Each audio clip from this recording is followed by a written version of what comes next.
My tater tot is not feeling good. And I want to have more talks like these with you guys, especially to my girlies who are, you know, still in shelter. Making some spaghetti tonight.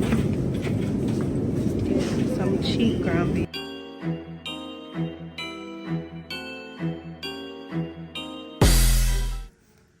Hi guys, welcome back to my channel. For those of you who are new, hi, my name is Anastasia, the Cosmic Unicorn. I teach people about and how to do Haitian voodoo along with other witchcraft. I also teach you guys how to manifest, and we also talk about supportive housing talk. I also make everyday vlogs about my regular everyday life. If that's something you're interested in, stay tuned. So it's early in the morning, it's like 7 something. Potato has a fever of like 101.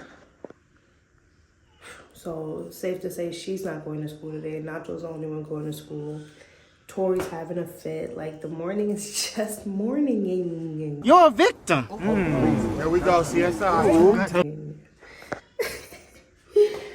But yeah, I still have to clean. Like, the bathroom's still a damn mess. The house is a mess. Like, oh my God, I just want to apologize for last night's vlog being so short too, because my cousin came through, my sister came over, like the company just had me like swooped up and I never got to finish. But we're not gonna let that happen today. Today I'm gonna make sure I vlog, and I'm gonna make sure we definitely talk, so that way I drop the gems, because I remember telling you guys the next video that I have for you guys is how I did the candle magic while I was in the shelter, and exactly what kind of candle magic did I use.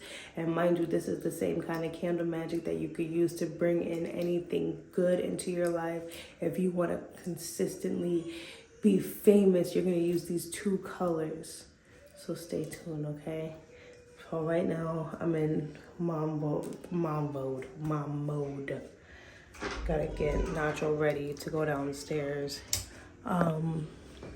I had like a bag of food or something with like sweets that my dad bought, and that shit went bad or something or whatever.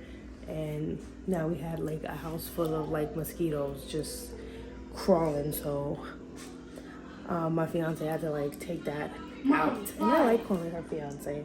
Where? No. Where? Right there. See it. Where? Well, let me get my shoe. Nacho, you should have just pointed it out so I could get it. I just saw one. We can go downstairs. But nah, that's how you really know. Like, you're really wrestling crazed. I can't wait to get more of these. What? Everybody watches already? No, everyone's watching behind me. So...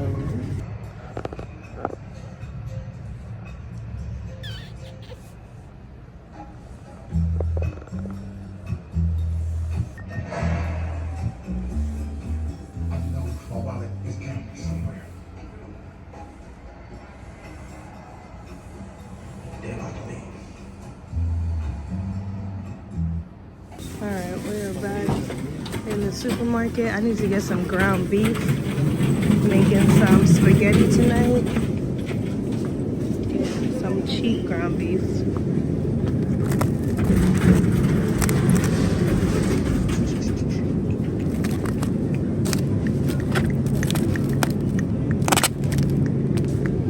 There we go. So we're on a budget. So we got 2 for $4. This is 3 for $5. I think that's $2.99, and the meat was like $12. Starting dinner early. Gonna make some spaghetti with ground beef. That's quick. Garlic bread. Boom. My tater tot is not feeling good. She might stay home from school tomorrow again.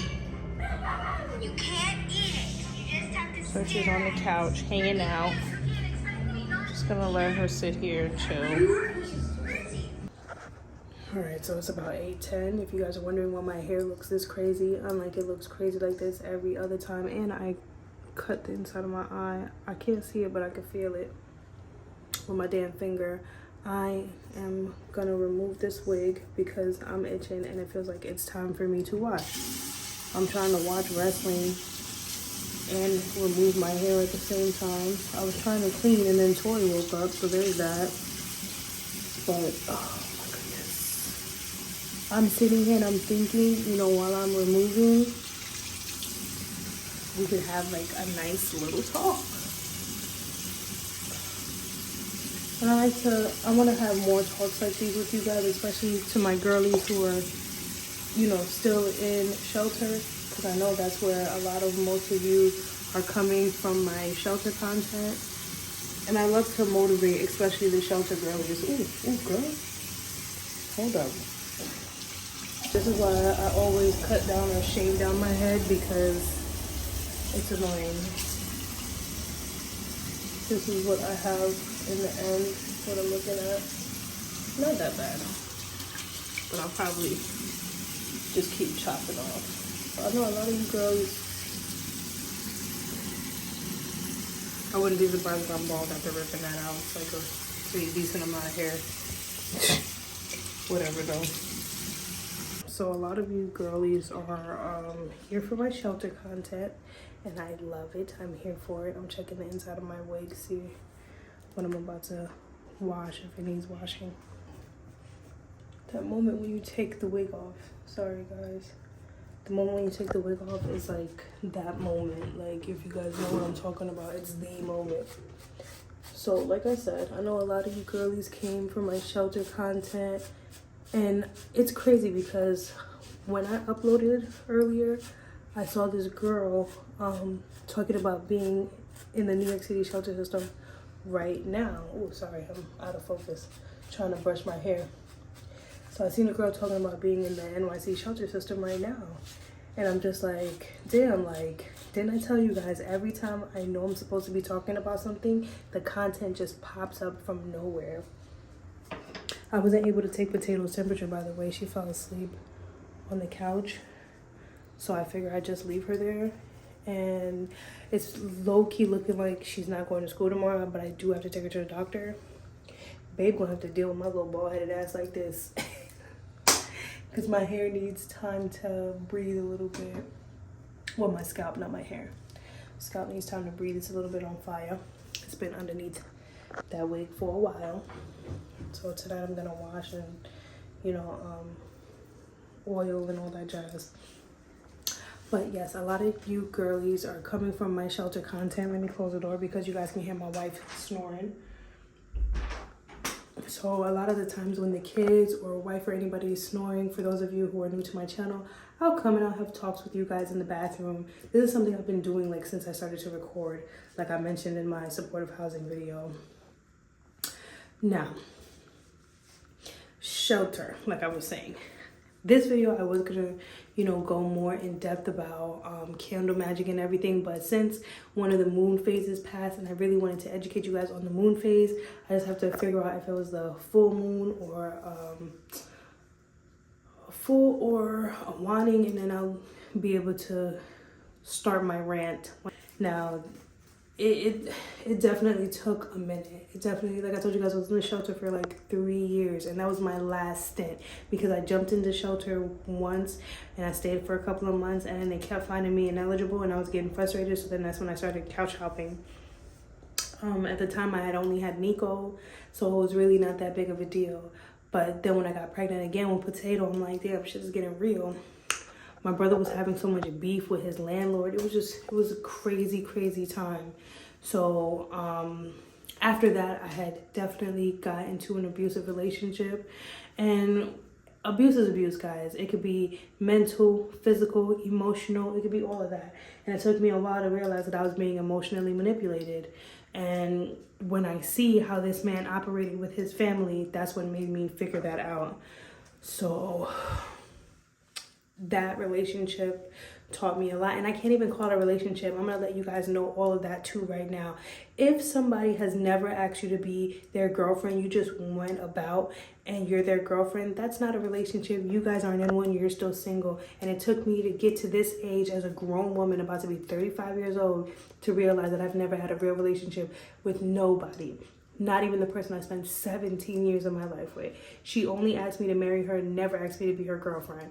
And I'm sitting back here as a reflected adult trying to heal from my past traumas. I'm just like, wow, what the fudge was I thinking? Okay, you guys, while you're following me, while you're trying to come up on your spiritual, you will have epiphanies like these, and you will have moments. I remember in the shelter, I had stints where I was just dancing around with the Loi, and I would fucking cry, and I would hear them talking to me in Creole, and they would ask me, why are you crying?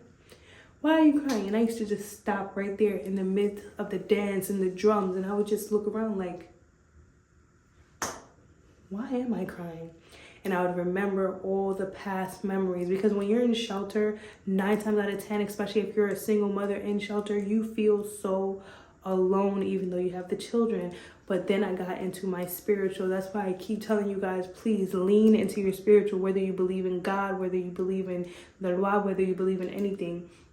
I'm not here to tell you what not to believe in. I'm just here to tell you what I believe in and what got me through that situation, which will feel like the worst instance in your life. Okay, so I just wanted to talk a little bit about that, give a little bit of motivation, and plus, not for nothing, give a little story background into the shelter as to what happened. Because I know when I first started to make YouTube videos, they were not talking about the NYC shelter system. They probably were talking about being a single person in shelter, but no, I had kids and I wanted to know what the process was going to be. I think I even tried to record once when I got in there, when I made it past, when I was waiting, because you guys know, if you've been to DHS, you know, you're there for a long time. And for people who are watching me now, who are thinking or who might need to go into DHS, prepare yourself, okay? Because they are going to place you, but it's going to take hours. It's going to take hours. If you have money, if you have stamps, get the kids some fruit, some candies, whatever you feed your babies, because they're going to need it. The only thing that they do and will have is a bunch of food, and it kind of looks like lunch packs, you know, from regular school. And a lot of kids don't eat that. I know my kids didn't. The only person that really did kind of was me, because I was pregnant and I really needed to be feeding myself, but Nico was not with it. So I had to make sure that I went across the street and I got him some, you know, fresh food, fried food, whatever from there. And we were there for hours. I remember he done fell asleep, done woke up, things done happened. The second time I went, okay, Potato was still a baby. She done fell asleep, things done happened. By the time I had Potato was when I had met this individual, and then I got into a relationship. And now when I think back on it, when I reflect, I feel like I was manipulated into the relationship, into moving into that person's space, because I did get put out of the shelter for constantly going out of curfew. Because at that point, you know, I really wanted to see where things were going. I was really, really trying in my straight era, because to me, if this last stint with a man did not work and I didn't feel anything, then I had already known that I've been fighting the whole truth of the matter of my true sexuality. So this is what I was really going through at the point and time, which I will definitely make more videos for my girlies and, you know, young ones who watch me, who are struggling with your sexuality, struggling to figure out if you're a witch, struggling to figure out if you're a mumble or ooh. This is where you need to be. I know this is like draining, this is going long, but you know, I definitely for the last 2 days, I have given you guys anything past 7 minutes, we're long form, but I've been giving you guys a lot of short content because I have not had the moment to sit back and talk to you guys how I really, really wanted to talk to you guys, especially about little moments like this shelter and everything, give you little gems about if you're going into DHS, okay? Again, if you're going into DHS, make sure you bring the babies some food, okay? Make sure you have at least all your baby's birth certificates. You're gonna need social security cards. If you're pregnant, make sure you have that pregnancy confirmation paper from the doctor, even though they're gonna make you take a pregnancy test again. If you are high risk or anything like I was, make sure you mention that too. And please, guys, I keep telling you, make sure you play nice with the people, even in DHS, because they are rude as hell. They will make you feel stupid. They will make you feel like they're against you. you. They're not there to help you, but you do find some of the workers there who actually do their jobs and they help you so much. When I was pregnant and I gave the doctor the paper showing her that, you know, they were looking into potato, I was low-key high risk, she put me in a building where I needed to be eventually in an elevator, and I had my doctor write that note for me. And then after that, they had moved me from the shelter where I had given birth and brought her back to. So now fast forward, she's walking, she's going through physical therapy and everything, and I had re-entered the shelter again. Yes, I entered the shelter at least 3 times. Third time was the very last time, and when they noticed that Potato was special needs, they put me in a building that had an elevator, and I did not have to go up and down the stairs with her, even though most of the times you guys see to this day I still put her in a stroller because she does have low muscle tone and it takes a lot for her to walk around a lot. She gets tired very fast. There was that. So as long as you play nice with these people, you gotta know how to play the motherfucking game. And that's what I'm here to school you guys on, especially my shelter girlies. You need to know how to play the damn game.